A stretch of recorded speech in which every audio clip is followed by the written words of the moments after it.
Bienvenue sur le plateau télé de la mission locale du bassin d'emploi Grandvillers en collaboration avec les reporters Normandie Jeunes. Donc aujourd'hui, on va parler de deux thématiques, la semaine des métiers de la solidarité et la semaine des métiers verts. Donc pour ça, nous allons accueillir plusieurs invités. Donc on commence par Johan, bonjour. Bonjour. Et Amélie, bonjour. Bonjour. Donc je vais déjà commencer par poser les questions à Johan, après on passera par vous. Donc Johan, est-ce que vous pouvez vous présenter et expliquer l'Agora, s'il vous plaît ? Donc je suis Johan Leclerc, je suis le responsable du centre social L'Agora. Donc l'Agora, c'est un centre social, c'est une structure de proximité ouverte à tous, dans laquelle on peut retrouver des services, des activités et des projets. Ok, très bien, merci. Et pardon, comment voyez-vous l'accompagnement des personnes ? L'accompagnement des personnes, on le voit d'abord par une qualité d'accueil, un accueil inconditionnel où on accueille tout le monde, quelle que soit leur demande, avec la possibilité d'informer et d'orienter. C'est de l'écoute et c'est aussi de pouvoir prendre le temps d'être avec les gens, de pouvoir s'entourer aussi des bonnes compétences qui seront nécessaires et de ne pas faire à la place, mais bien de faire avec. Ok, très bien. Et dernière question, quels sont les prochains projets pour l'Agora ? Oh là, ils sont nombreux. On a à la fois des projets culturels, des projets de séjour, on a de l'insertion. Ce que je vais plutôt dire, le point commun qu'on a dans tout ça, c'est de faire participer les usagers le plus possible et de favoriser d'une manière générale le lien social. Ok, parfait. Merci beaucoup pour vos réponses. Tout de suite, nous allons passer au reportage de Amélie sur l'EHPAD.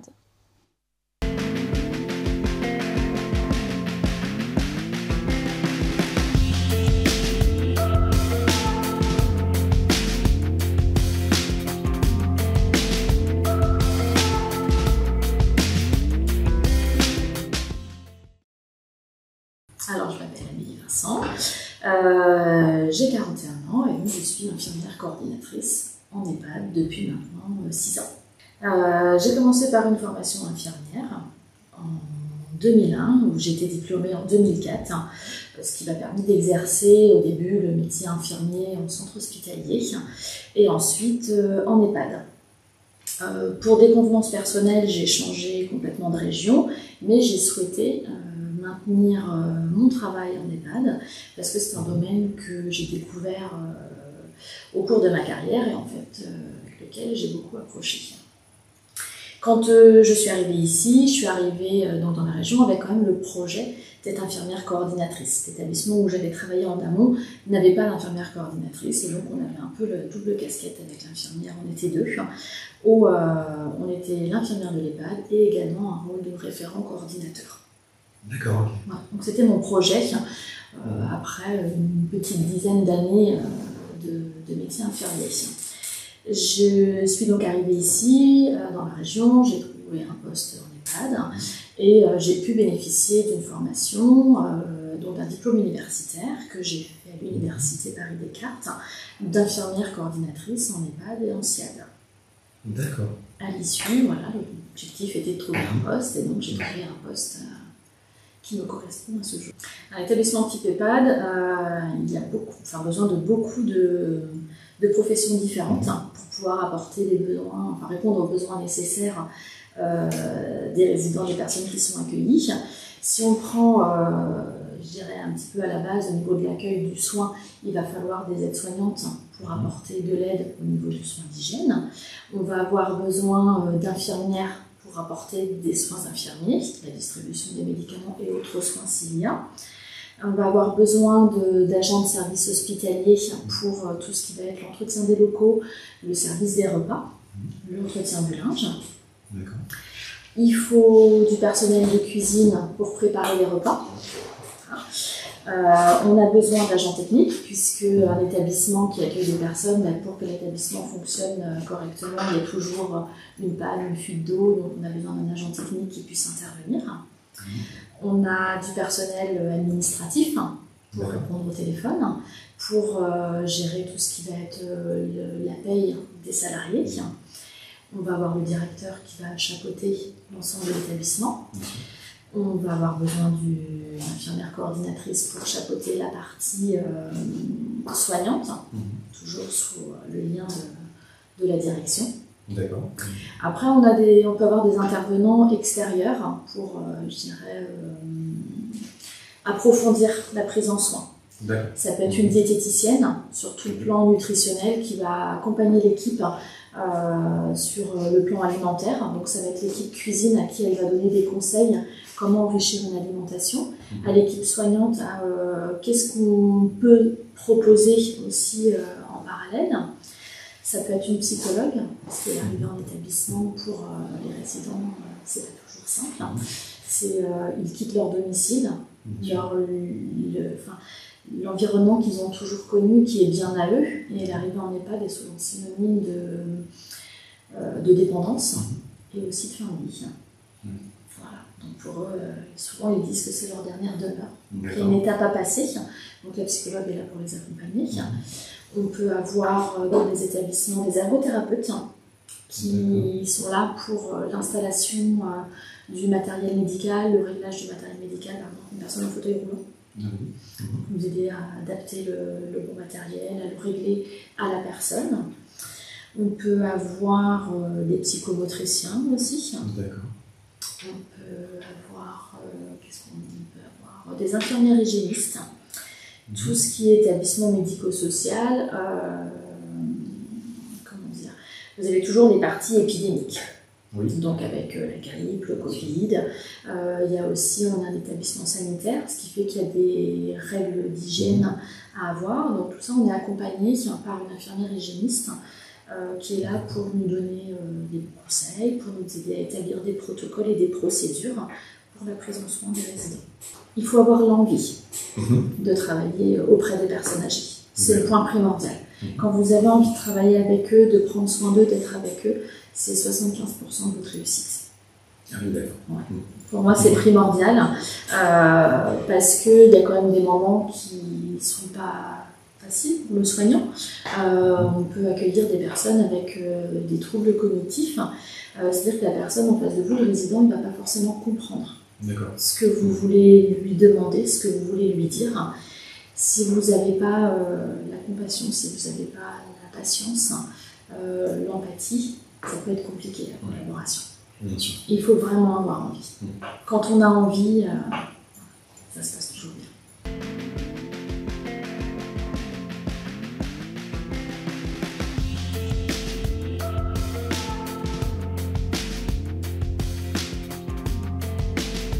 Donc Amélie, bonjour. Bonjour. Alors, est-ce que vous pouvez vous présenter et expliquer le quotidien en EHPAD et le rôle des personnels ? Alors, moi, je suis infirmière coordinatrice donc en EHPAD. Le quotidien des professionnels, donc nous avons plusieurs catégories en fait de professionnels dans l'établissement. Ceux en fait qui interviennent, on va dire, le plus sur la journée, ça va être le personnel soignant qui va accompagner les résidents dans les actes de la vie quotidienne. Ils sont en parallèle pris en charge par une infirmière qui, elle, va être plus sur le versant médical, thérapeutique, avec les traitements, la relation avec les médecins s'il y a besoin. En parallèle, donc, nous avons aussi une équipe d'animation qui, elle, se charge en fait, de récréer les résidents avec toujours un objectif derrière qui va être le maintien du lien social, le maintien des acquis et de l'autonomie. Pour répondre aux besoins aussi quotidiens des résidents, on a besoin d'un service de cuisine, donc confection des repas, service des repas. Nous avons aussi du personnel pour l'entretien des locaux, également du personnel pour tout ce qui est un peu technique au niveau électricité, au niveau plomberie, au niveau de l'entretien des espaces verts. Et puis un service administratif avec du personnel plutôt comptabilité, du personnel accueil des visiteurs, des familles, des résidents. Ok. Qu'est-ce qu'accompagner les personnes âgées ? Accompagner les personnes âgées, ça va être répondre à leurs besoins, les aider dans les domaines en fait, où ils ont une perte d'autonomie, par exemple. Vraiment un accompagnement un petit peu sur tous les plans, selon le besoin de chacun. Ils n'ont pas tous les mêmes besoins. Très bien. Et dernière question, quels sont vos niveaux de prise en charge ? C'est-à-dire, est-ce que vous avez par rapport à des besoins spécifiques, par exemple des personnes qui ont des maladies mentales ou des besoins réellement très spécifiques en termes d'handicap? Il existe sur le territoire des établissements avec des services qui accueillent des personnes avec des troubles spécifiques. L'établissement dans lequel je travaille, on accueille tout type de résidents, toutes pathologies confondues. Ça peut être des troubles cognitifs, ça peut être un isolement social ou une simple perte d'autonomie liée à l'âge. Ok, très bien. Merci beaucoup pour vos réponses. Tout de suite, on va regarder un reportage sur Emmaüs.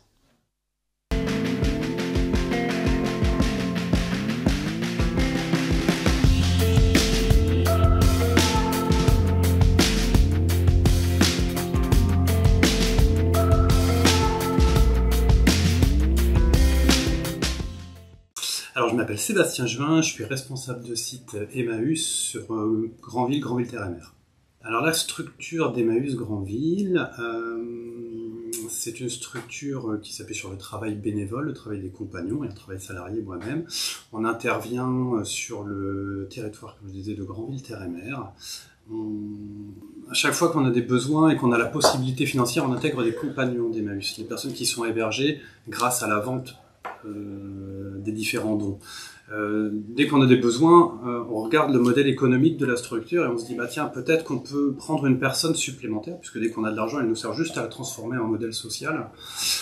Mais là, dernièrement, je me rends compte que toutes ces personnes, elles sont amenées à évoluer, nous on les accompagne sur leur parcours d'insertion, et la structure a tellement grossi depuis 4 ans que on va avoir besoin d'un deuxième salarié. Voilà. Quels sont les besoins? En fait, c'est un travail assez polyvalent puisque ça peut s'apparenter à du travail social puisqu'on fait de l'accompagnement de personnes, voilà, sur différentes choses du droit commun, de la sécurité sociale, de l'accès au logement, de l'insertion professionnelle. Mais c'est aussi de la logistique puisqu'une ressourcerie, c'est du flux de marchandises. Il y a un flux entrant qui nous est donné, puis un flux sortant, tout ce qu'on vend. Donc en fait, c'est plutôt un couteau suisse qu'on cherche. Il n'y a pas vraiment de fiche de poste. En soi, ça relève d'une fiche de poste, si je peux la catégoriser, de l'économie sociale et solidaire aujourd'hui. Voilà. Donc faut, je dirais, une tête bien faite. Faut pas rester les deux pieds dans le même sabot. Mais en gros, faut avoir faut être surtout dynamique et avoir une sensibilité sociale. Voilà les points les plus importants. Après, tous les métiers s'apprennent, quoi. Et quels conseils pour les jeunes vous pourriez donner qui sont intéressés par ce domaine social vraiment C'est un vrai métier, le social. C'est pas, voilà, on pourrait dire que le social, tiens, il suffit juste d'avoir un peu de bon sens, avoir envie d'aider, ça serait du social. Non, le social, c'est un métier qui s'apprend. Il y a des professionnels, il y a des éducateurs spécialisés, des assistants sociaux, il y a des animateurs aussi. C'est vraiment des fiches de poste et on doit se former pour faire ce métier-là parce qu'il y a des techniques, il y a un vocabulaire à apprendre.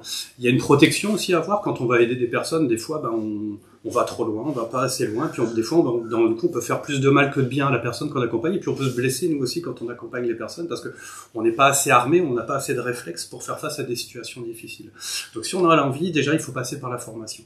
Pour moi, ça me paraît vraiment, vraiment important. Et c'est vrai dans le social, c'est vrai aussi dans le médico-social. Après, il faut y croire. Moi, je crois que mon parcours, il est pas du tout linéaire. Je croyais que j'étais cantonné. Moi, j'avais pas énormément de bons résultats. J'avais pris des voies professionnelles, mais en fait, ce qui veut rien dire. En fait, voilà. Moi, je me mettais des barrières, vraiment des limites. Je me disais jamais j'arriverai à atteindre ce genre de choses. Bon, je l'ai atteint après 40 ans, quoi. Mais je l'ai atteint quand même, quoi.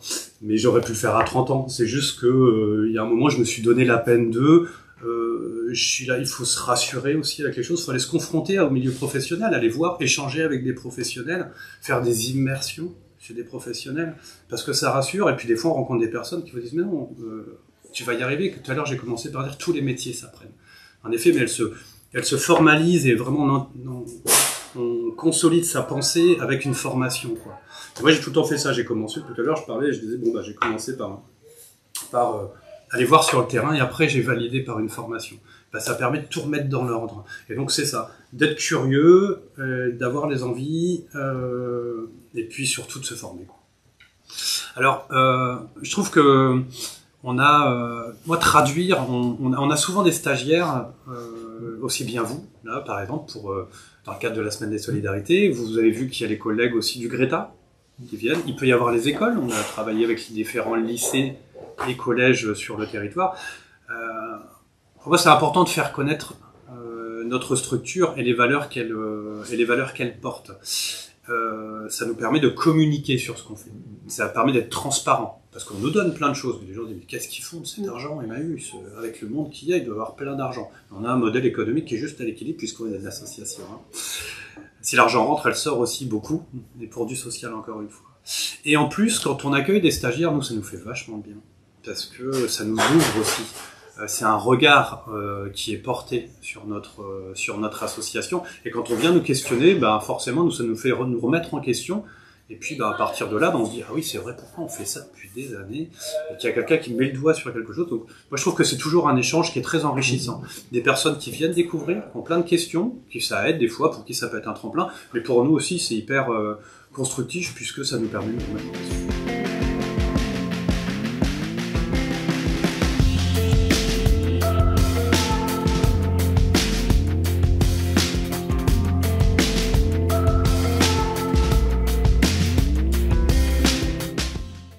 Donc, nous venons de regarder le reportage sur Emmaüs. Maintenant, on va passer sur une autre partie avec Élodie, Julie et Djeneba, excuse-moi. Donc, on va d'abord commencer par Élodie. Je reviendrai vers vous les filles après. Donc, Élodie, est-ce que vous pourriez vous présenter et expliquer votre rôle? Du coup, moi, je suis Élodie Mérimée, donc conseillère à la mission locale du bassin d'emploi Grand-Villers. J'interviens sur le secteur de Granville et aussi de Sartilly. Et du coup, mon rôle à la mission locale, c'est d'accompagner les jeunes qui ont entre 16 et 25 ans, la veille des 26 ans pour être exact, dans plusieurs possibilités, donc pour les aider dans leurs projets professionnels, que ce soit en lien avec la mobilité, les aides financières, sur différentes thématiques dont ils peuvent avoir besoin. Notre rôle à la mission locale, c'est qu'ils deviennent autonomes. Très bien, donc d'une certaine façon, vous avez un petit peu répondu à 2 autres questions, mais peut-être approfondir. Le but de la mission locale, quel est-il ? D'amener les jeunes vers l'autonomie, du coup, ça c'est la finalité. Et du coup, par ça, on passe par plusieurs thématiques. Donc, on aborde avec les jeunes tout ce qui va être lié à la mobilité, tout ce qui va être lié à leur projet professionnel, à l'emploi, la formation. Ça c'est effectivement ce qu'on aborde à la mission locale. On peut aussi aborder tout ce qui est en lien avec la culture, le loisir, la création d'entreprises. Vraiment, on aborde tous les sujets qui peuvent permettre aux jeunes de réaliser leurs projets, que ce soit professionnel ou personnel. Très bien. Autre question par rapport vraiment à la semaine des métiers. Quel a été votre ressenti et le rôle que vous avez joué lors de la semaine de la solidarité ? Plusieurs rôles, parce que du coup, sur la semaine des métiers de la solidarité, il y a le avant, donc toute l'organisation, donc être en lien avec les entreprises, trouver les jeunes qui vont participer sur la semaine, et puis trouver les entreprises qui vont aussi accueillir les jeunes sur place. Et puis si on doit faire des ajustements, parce que ça fait 3 ans du coup que cette semaine à thème existe sur la solidarité, et on l'a fait évoluer sur les 3 années, donc on refaire des petites mises au point. Après, pendant la semaine, c'est surtout un rôle d'accompagnement des jeunes vers les structures, donc ça va être de les véhiculer, ça va être de veiller à ce que tout le monde est bien en stage, d'être joignable si une entreprise a besoin de nous joindre parce qu'il y a un souci avec un stagiaire, ou si un stagiaire a un souci avec une entreprise. Ça peut être dans les 2 sens. Et sinon, le après, c'est faire les bilans, vérifier que les jeunes ont été contents de leur semaine et que ça leur a apporté des choses, et qu'est-ce que ça leur a apporté, pour qu'on en tire des conclusions. Et puis même chose du côté des entreprises, vérifier ce qui leur a plu, déplu, et s'ils ont des axes d'amélioration à proposer, et puis justement pour qu'on puisse mettre ça en place l'année suivante. Ok, parfait. Merci beaucoup pour vos réponses, Élodie. Donc tout de suite, on va regarder un reportage sur la semaine des métiers de la solidarité. Le reportage, il est là, c'est super, c'est top à la vachette. On change personne, là, on reste comme ça. Tout à fait. Allez, Donc je commence par qui, Julie ou toi ? Par toi. Ok, 5, 4. Très bien, donc après avoir regardé ce reportage, on va donc passer à Djeneba et à Julie. Donc Djeneba, est-ce que tu peux te présenter et expliquer ta semaine de la solidarité, comment ça s'est passé? Alors, je suis Généba Keïta. Et la semaine s'est super bien passée et c'était très bien. Ça m'a permis de... Enfin, j'avais très peur des personnes âgées au début. Et du coup, ça m'a permis de convaincre cette peur. Et voilà. Ok. Qu'est-ce que tu as le plus aimé? Alors, j'ai beaucoup aimé le stage avec les enfants. Et ça m'a permis de passer mon BAFA et après travailler avec les enfants. Ok, c'est cool. Et donc maintenant, tu travailles où? Alors, je travaille à Château-Bonheur avec les enfants. Et voilà. Donc cette semaine, elle t'a quand même permis de pas mal t'ouvrir les yeux et donc de trouver un futur travail. Oui, ça m'a beaucoup aidée parce que je connaissais pas vraiment. Et quand j'ai fait ce stage, après, j'ai passé le BAFA, ça a super bien passé. Ah bah super, merci beaucoup. Donc Julie? Oui. Alors, pareil, est-ce que tu peux te présenter, s'il te plaît? Je m'appelle Julie, j'ai 22 ans. J'ai participé à la semaine des solidarités en octobre 2024. Okay. Donc, qu'as-tu pensé de cette semaine? Cette semaine était très enrichissante, justement. Découvrir un nouveau fonctionnement, de nouvelles entreprises. On a été bien accompagnés. Est-ce que tu avais des attentes particulières? Et si oui, est-ce qu'elles ont été satisfaites, ces attentes? J'avais aucune attente due à cette semaine et c'était bien quand même. Ok. Et est-ce que tu aurais quelque chose à rapporter, à modifier, à rajouter à cette semaine? Alors, si tu pourrais? Peut-être, si possible, en fonction de la mission locale et des entreprises. Par exemple, si un jeune va, par exemple, en EHPAD, que la mission locale contacte le jeune pour savoir si le jeune veut observer, pratiquer en fonction de la journée, si c'est plutôt des soins ou de l'hôtellerie pour voir, ou même les deux, si c'est possible en fonction de la structure, qu'il voit et qu'il pratique les deux thématiques-là. Ok, parfait. Merci beaucoup pour vos réponses, mesdemoiselles, c'était un plaisir. Tout de suite, on va regarder le reportage d'Emmaüs sur le parcours du directeur.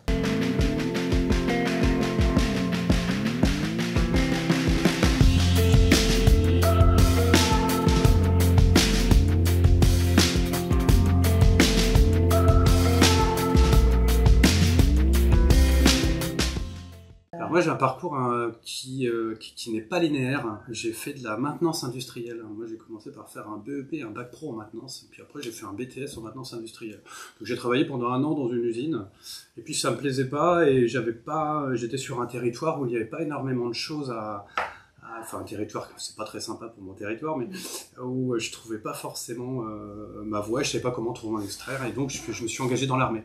Okay. Voilà, donc j'ai été 5 ans, je suis parti faire une école militaire, donc là j'étais formé à la logistique, donc c'est marrant parce que ça intervient aujourd'hui un peu dans mon parcours, et puis je me rendais compte que c'était pas quelque chose pour moi. Je suis quand même resté 5 ans en tant que sous-officier, donc c'est un passage de ma vie quand même. C'est un peu là où j'ai découvert le métier d'éducateur spécialisé d'ailleurs, puisque j'accompagnais déjà les gens qui étaient dans mon groupe, je les accompagnais, souvent ils venaient de quartiers défavorisés, des choses comme ça, et puis déjà je m'occupais de leurs papiers administratifs. Mais après je me disais, voilà, moi j'ai envie d'être en lien avec le public. Donc j'ai refait un BTS, mais plutôt en technico-commercial, puisque j'avais déjà ce volet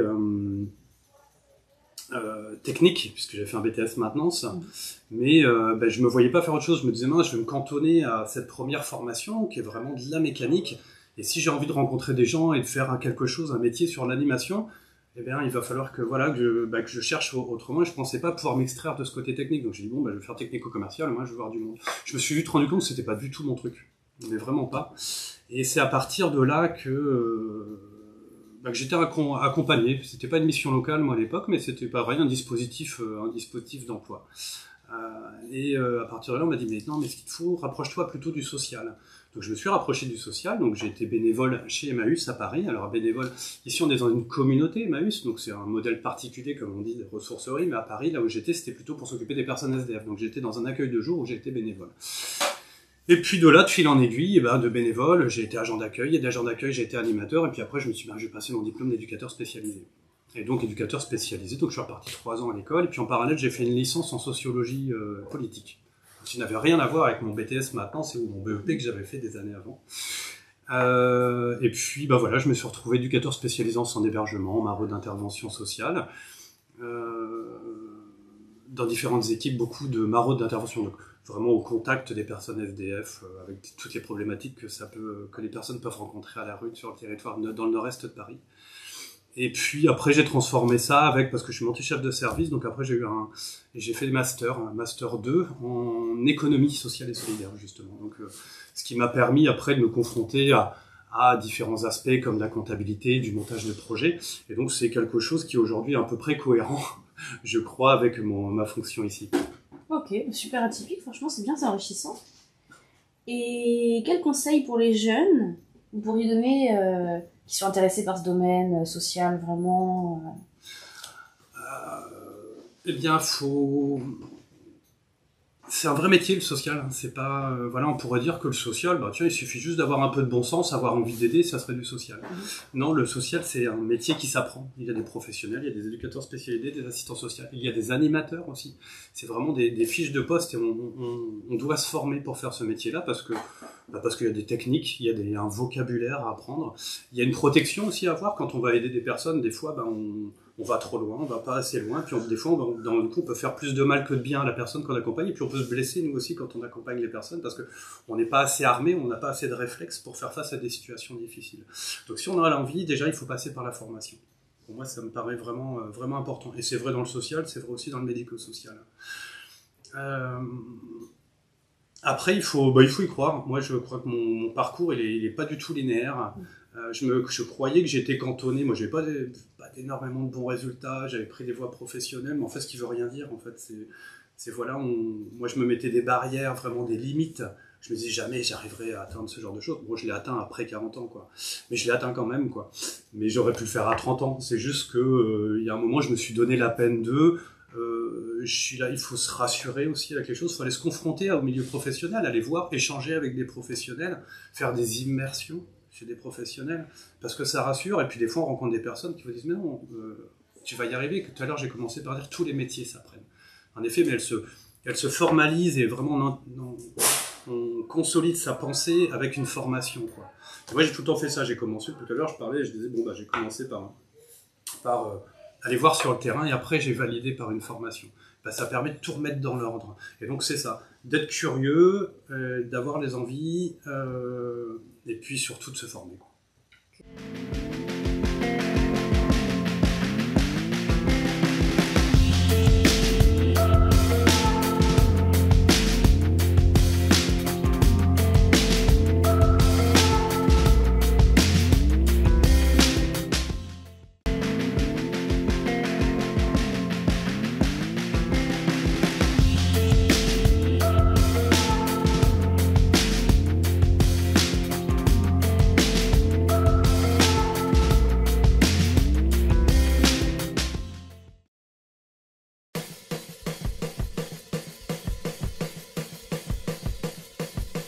Pendant une semaine, les jeunes de la mission locale de Granville ont découvert les métiers verts. Pendant ce temps, la brigade de reporters Normandie Jeunes faisait des reportages pour la mémoire positive. Chaque jour, ils ont fait des activités pour leur faire découvrir différents métiers. Ils ont découvert le garde-côte, le jardinage, la chèvrerie, la bergerie. Ils ont rencontré Alexandre, un maraîcher qui leur a fait découvrir les cultures et les chantiers de saison, ou encore Bertrand, qui, avec son âne Oscar, propose ses services de nettoyage des plages à différentes villes du territoire. Ils ont aussi cuisiné, participé à la construction d'une maison en terre-paille, se sont occupés des poneys du Poney Club de Saint-Martin-de-Bréal. Cette semaine a été très enrichissante pour les jeunes, qui ont pu découvrir tous ces métiers et leur territoire, mais aussi prendre conscience de leur engagement environnemental.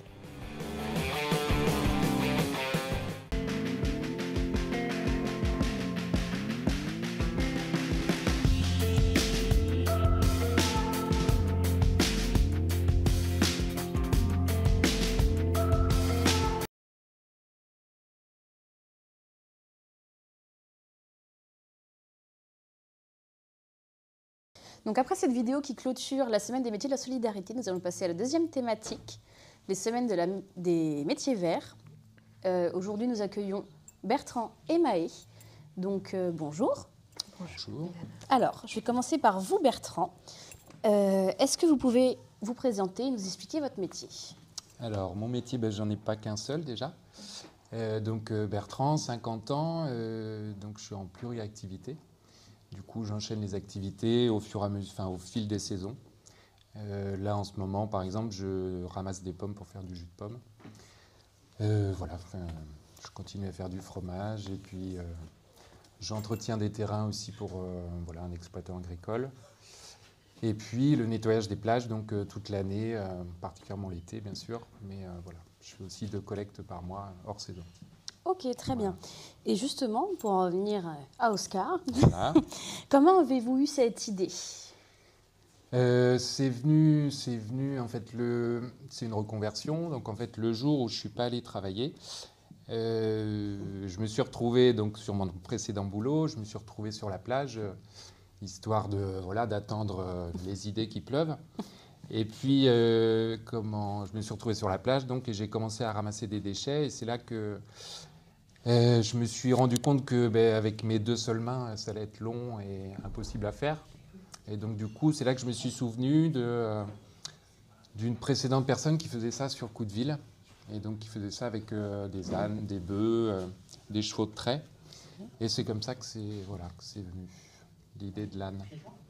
Ok, très bien.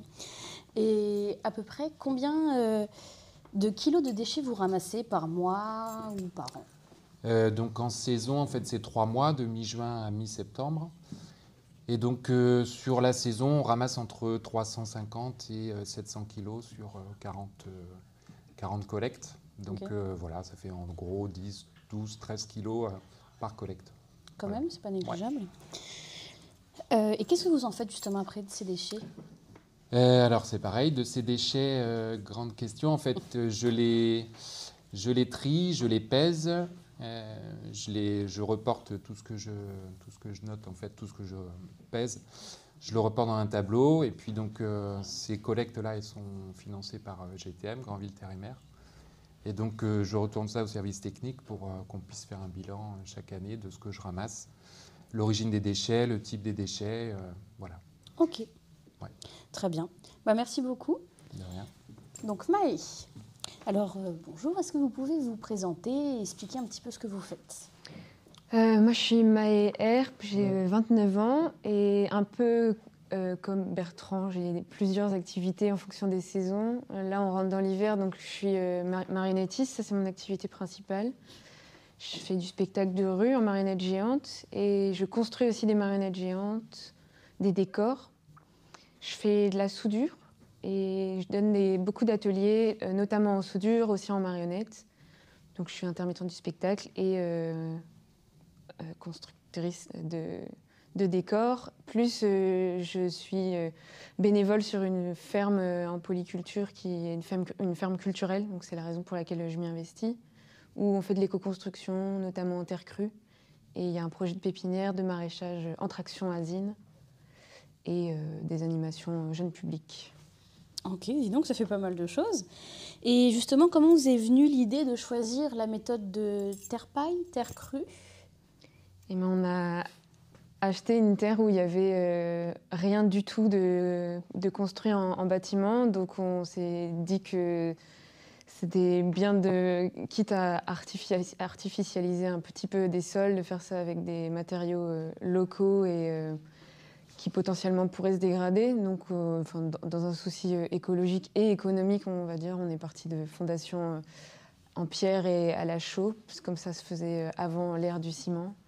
Et puis, on s'est renseigné sur les techniques terre-paille, aussi avec des artisans qui nous ont accompagnés à des moments un peu stratégiques pour faire tout le bâtiment, qui est un bâtiment de 180 mètres carrés, où on intervient là, du coup, aussi pour la mission locale, à faire des enduits, à faire du remplissage en terre-paille. C'est très agréable à faire et à transmettre en autodidacte. Et comme on était, aucun des personnes de la ferme n'était habitué à travailler dans du gros œuvre, on a fait ce qui nous paraissait accessible. Ok, très bien. Et une autre question, qu'est-ce que ça vous a apporté à vous en tant que professionnel et personnes qui font des choses peu communes, parce que c'est peu commun, d'avoir des jeunes lors de cette semaine? Qu'est-ce que ça vous a apporté à vous? Donc, Bertrand, qu'est-ce que ça vous a apporté? En fait, moi, je me suis retrouvé... j'ai jamais su ce que je voulais faire. Et donc, du coup, l'idée, quand je reçois donc, les jeunes, c'est aussi de dire qu'avant tout, c'est de... avant de se dire qu'est-ce que je veux faire, c'est peut-être de se laisser l'occasion. C'est comme ça que moi, je suis arrivé aux activités plurielles. C'est-à-dire que de se laisser le temps d'essayer des choses sans être forcément sûr que ça va être son métier, mais de se lancer, quoi, et d'essayer, de goûter aux choses. Et souvent, en fait, petit à petit, ça ne veut pas dire qu'on va toujours rester sur cette activité-là, mais en se donnant cette liberté-là d'y aller, sans trop se faire de plans sur la suite, ça permet de franchir ce premier pas. Et pour moi, c'est surtout ça qui est difficile quand on est jeune, quoi, de se sentir capable de le faire. Et donc, du coup, c'est ça que j'essaye de passer dans les rencontres, quoi. Ok, parfait. De se donner cette liberté. Ok, merci. Et vous, Maëlle? Moi et plus largement nous, parce que je suis intervenue avec Gauthier, là, le pépiniériste, ce qu'on aime quand on fait, du coup je peux parler et pour la soudure et pour la terre, c'est un peu pareil, en tout cas de mon point de vue, c'est quand on fait la même chose toute l'année, nous on peut se lasser un peu ou parfois avoir l'impression que ce qu'on fait c'est pas tellement incroyable et génial, et en fait d'avoir aussi des regards neufs, ça nous redonne de la fraîcheur et on se rend compte qu'on a de la chance de faire ce qu'on fait au rythme où on le fait, d'avoir inventé notre métier ou notre activité et voilà, de juste s'amuser, passer un bon moment. Nous, on a aussi pareil le rapport aux animaux, donc que les gens voient les animaux, ça leur fait toujours du bien. Ça, c'est une des premières choses qu'on remarque, que ce soit à l'atelier avec le chien et à la ferme avec le chat, les poules, les chèvres. Oui. Il y a ça du coup qui est un peu, on va dire, un bénéfice secondaire, de revoir la joie et la simplicité que nous, parfois, on perd quand on accueille des nouvelles personnes. Ok, parfait. Merci beaucoup Bertrand, merci beaucoup pour vos réponses. Et tout de suite, on va regarder un reportage de Trimaran.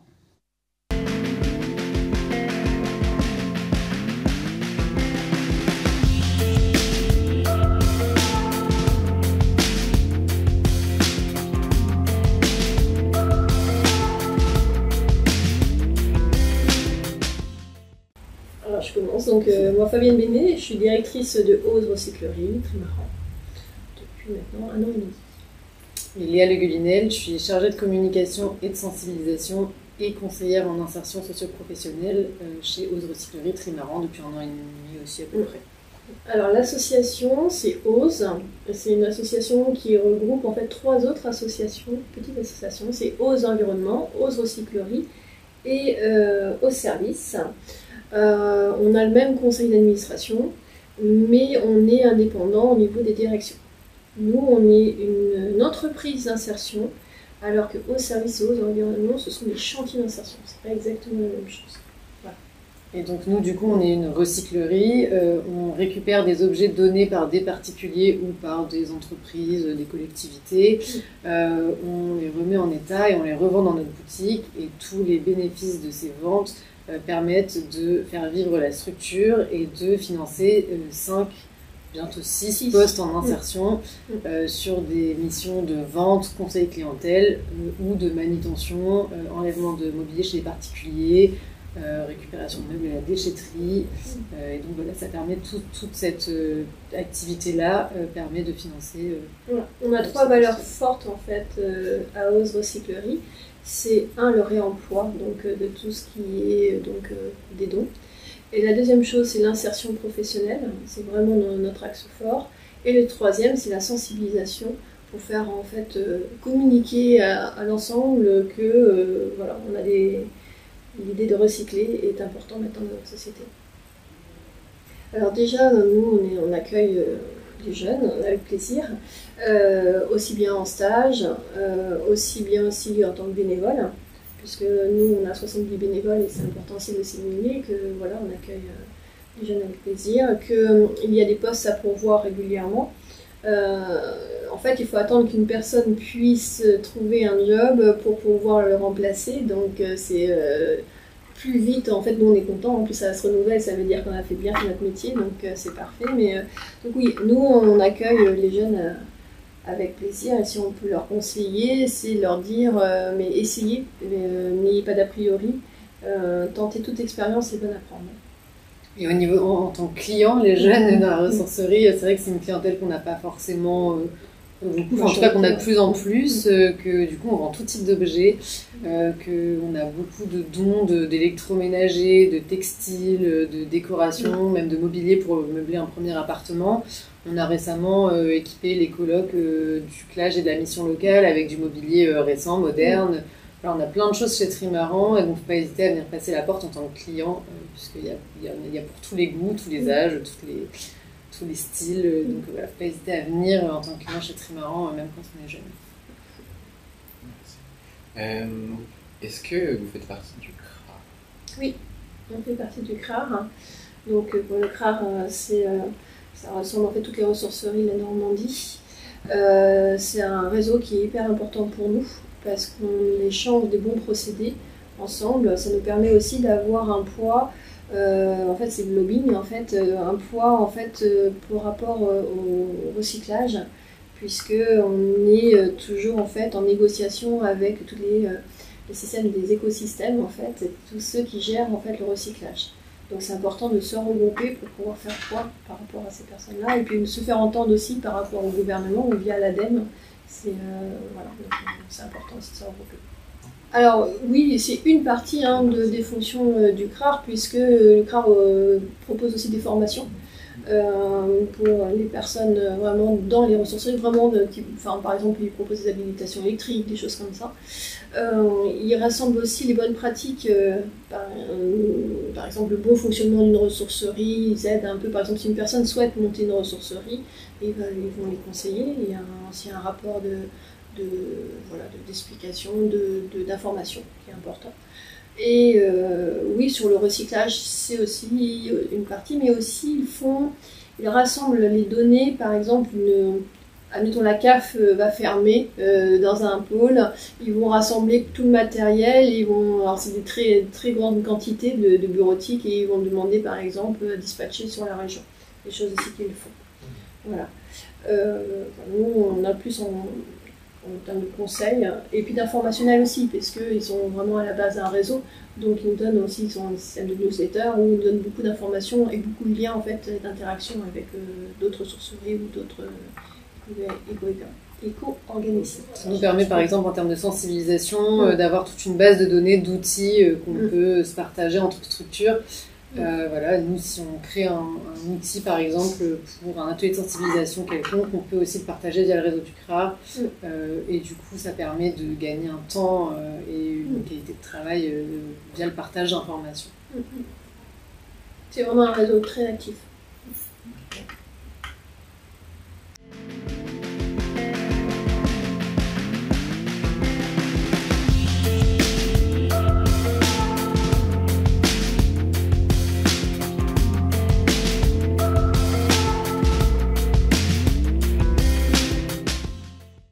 On passe maintenant à la fin.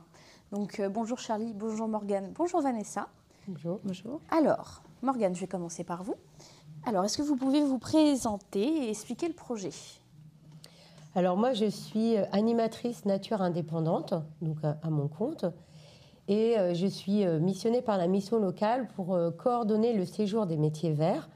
Donc coordonner, ça veut dire préparer le séjour en amont, donc le planning, trouver les différents intervenants, organiser en fait le quotidien aussi. Donc ça va être les repas avec la structure qui accueille. Et puis et ensuite c'est animer ce séjour pendant la semaine, donc les 5 jours et 4 nuits où on va partager ce moment ensemble. Ok, très bien. Et qu'est-ce que ça vous apporte, vous, personnellement, d'être en collaboration avec la mission locale sur ce projet ? Alors ça apporte beaucoup personnellement. Alors déjà ça fait 4 ans qu'on mène ce projet, donc c'est vrai qu'il y a une vraie collaboration et un plaisir aussi de travailler ensemble. Le plaisir aussi c'est de voir tous ces jeunes, alors j'ai pas fait le compte mais ça doit faire presque 100 jeunes qui sont passés sur ce séjour. Et de voir les différents parcours, de pouvoir les revoir ensuite et voir comment ça peut chambouler certains parcours de vie, de juste passer 5 jours à rencontrer des professionnels, à tester des activités, à être bien avec d'autres jeunes, à passer des moments un peu en parenthèse de leur vie, on va dire en dehors. Et du coup, ça fait du bien de les voir. La réaction au bilan à chaque fois, c'est moi j'en ai les larmes aux yeux, quoi. Ok. Voilà. Très bien, super. Merci beaucoup Morgane. Donc Vanessa, est-ce que vous pouvez vous présenter et expliquer ce que vous faites? Oui, moi je suis Vanessa Desjardins. Je suis conseillère en insertion sociale et professionnelle au sein de la mission locale du bassin d'emploi Grandvillers. J'interviens sur le site de Granville, mais également sur les 2 permanences de Sérance et Bréal. Et j'ai une référence autour du développement durable, la santé-prévention, le logement et la mobilité locale. Voilà. Ça fait pas mal de choses. Alors, pardon. Pourquoi et comment avoir créé ce projet-là de la Semaine des métiers verts? Alors, ce projet, en fait, il émane d'une réflexion qui était de se dire les jeunes aujourd'hui, sur le territoire de GTM, connaissent assez mal, en fait, ce territoire. Et c'était comment on peut leur permettre de mieux découvrir ce territoire et notamment les métiers en lien avec la transition écologique, puisqu'il y avait un enjeu fort aussi de ce point de vue-là. Et c'est comme ça que le projet est né. Ok. Et d'où l'idée après de leur ouvrir ce sas de découverte en fait. Donc on est vraiment, tout à l'heure Morgane disait que c'était une parenthèse et c'est vraiment ça. C'est une parenthèse, un sas de remobilisation pour certains et qui permet justement de vivre des expériences positives en rencontrant des professionnels qui sont passionnés en fait par leur métier. Souvent des professions qu'ils ne connaissent pas, donc c'est vraiment une vraie découverte et surtout on est dans le cadre d'une visite apprenante. Parce qu'en fait, on va considérer que c'est dans le faire en fait que le jeune se révèle. Et là, c'est vraiment l'expérimentation qui fait toute la valeur de ce séjour. Ok. Et est-ce que vous avez des retours de jeunes qui après, par exemple, je sais que personnellement avec Charlie, ce qu'on a le plus apprécié, c'était la soudure. Oui. Et est-ce que vous avez des jeunes qui, par exemple, après se lancent dans la soudure, font des études dans ça? Est-ce que cette semaine, tout comme la solidarité, après, ça apporte vraiment des vraies perspectives d'avenir aux jeunes. Ils se disent, ça y est, j'ai trouvé ce que je veux faire. Alors, il y a plusieurs enjeux autour de cette semaine-là. Il y a à la fois ouvrir le champ des possibles et découvrir effectivement des métiers qu'ils ne connaissent pas. Il y a aussi vivre le collectif, et ça, Morgane en a parlé, et ça, c'est hyper important. Et on n'a pas la prétention pour les jeunes qui intègrent ce séjour de faire tous deux soit des soudeurs, soit des maraîchers ou des éleveurs ou que sais-je encore. Mais néanmoins, c'est leur offrir des perspectives de solutions. Et on a quelques exemples de jeunes qui, du coup, en tout cas, ont eu un intérêt à un moment donné dans leur parcours de tester, de vouloir aller un peu plus loin suite à une journée passée, justement. Alors là, je pense tout de suite sur la dernière semaine, je pense à un jeune qui s'est essayé au maraîchage sur finalement 2 demi-journées et là, qui a envie d'aller creuser justement sur cette piste-là. Alors, ça aboutira pas, ça c'est l'avenir qui nous le dira. Mais en tout cas, voilà, ça ouvre des pistes sur la suite à donner. D'autre part, ce qu'on peut voir aussi, c'est qu'on observe aussi, quand on est, nous, conseillers à la mission locale et qu'on participe avec les jeunes sur ces ateliers, on observe des compétences qui sont aussi transférables vers d'autres métiers. Donc ça nous permet aussi de faire des passerelles vers d'autres métiers et encore une fois d'ouvrir, mais encore plus grand, le champ des possibles. Dire, OK, moi, ce que j'ai pu observer là, tu vois, clairement, tu peux le mettre, tu peux utiliser cette compétence-là dans tel type de secteur d'activité, donc du coup après on va l'explorer, mais ça c'est tout le... Après c'est le temps en fait qui fait qu'on aboutit à un projet plus qu'à un autre quoi. Ok, parfait, merci beaucoup, c'était super intéressant. Donc Charlie, est-ce que tu peux te présenter? Oui, je m'appelle Charlie, j'ai 19 ans, je suis en service civique à la mission locale du bassin d'emploi Grandvillers depuis environ 2 mois. Très bien. Alors, qu'est-ce que tu as pensé de cette semaine? Je suis ressorti de cette semaine avec un avis très positif. J'étais un peu sceptique au début parce que c'est vrai que je ne connaissais pas du tout. mais en l'ayant faite et en ayant plus ou moins participé, c'était quelque chose de très agréable. Parce que justement, toi, donc tu es service civique, et qu'est-ce que ça t'a apporté? Qu'est-ce que ça t'a fait voir de différent en tant que service civique cette semaine? Qu'est-ce que tu as pu faire qui était différent? Comment tu as vu les choses d'une autre façon, du coup, je suppose? Eh ben oui, c'est vrai que moi j'étais là du coup en tant que service civique avec la mission eh bien, de prendre des vidéos et de faire des photos et pour avoir un résultat et de la matière pour pouvoir travailler dessus après. Et c'est vrai qu'il y avait une petite différence entre les jeunes qui étaient directement dans les ateliers et qui les faisaient, et moi qui étais à côté et qui voyais, mais pour autant, il n'y avait pas non plus une certaine distance, c'est-à-dire que j'avais beau ne pas être là pour faire des activités, c'était un peu comme si je faisais partie du groupe, quoi. Et est-ce que tu as eu des retours des jeunes un petit peu par rapport à cette semaine? Alors oui, ça a été tout au long de la semaine. C'est vrai qu'au début, tout le monde était un peu sceptique, il y en avait qui ne savaient pas trop peut-être pourquoi ils étaient là, ou ils ne savaient pas à quoi s'attendre, et puis